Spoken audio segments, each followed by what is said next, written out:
The service provided by the black aircrew was of the highest standard, and as a result, about 25% of those men were actually commissioned as officers. Reassuring, I think, that so many were decorated and so many were promoted, because that's probably the most important indicator of how they were perceived.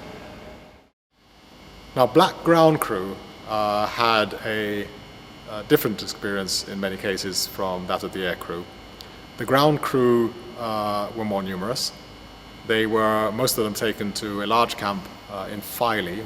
They seem to have dealt reasonably well with issues of race, but there's certainly many more tales in their accounts of having to be defended by their English girlfriends when they were accosted in the pub for having an English girlfriend, or having encounters with British, but more frequently, I think, with American and South African personnel who just never got their heads around the idea that black soldiers could be treated equal to white soldiers or airmen.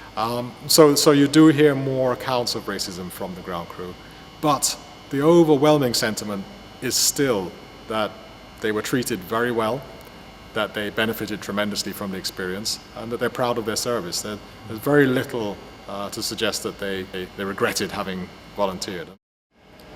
Now, when it comes to the service of black airmen in American forces, although it's received a great deal of attention from Hollywood with films like Tuskegee Airmen and Red Tails, those films tell the story of black units. Those are segregated units in which only blacks could serve.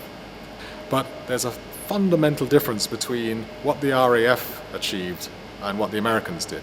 The Royal Air Force, in the space of a year, moved to a situation where it had incorporated black aircrew in bomber command, and in fighter command also. There were a number of black pilots flying Spitfires, Hurricanes, Typhoons.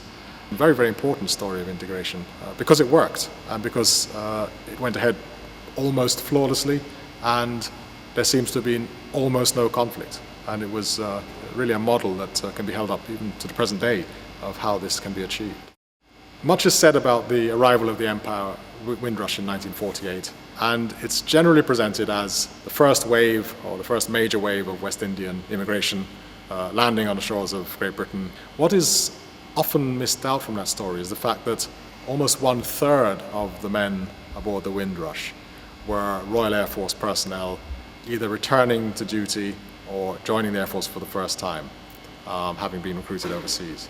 And they came not to take jobs away from other people, but because their skills were recognized and because they were actively being recruited by the Air Force, who still, 3 years after the war, recognizes the value of these people. I grew up in 1960s Britain, and I personally experienced a society in which it was acceptable to post on a door, no blacks or Irish or dogs allowed. It was acceptable to put gollywogs on the jam, and the racist jokes that accompanied that had to endure day in and day out were all considered just par for the course. I don't believe that the men in the RAF, certainly from the accounts that they've given, experienced anything like that within the Royal Air Force.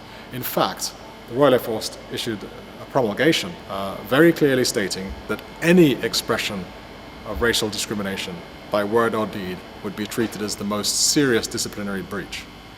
I wish the British society had received the same warning.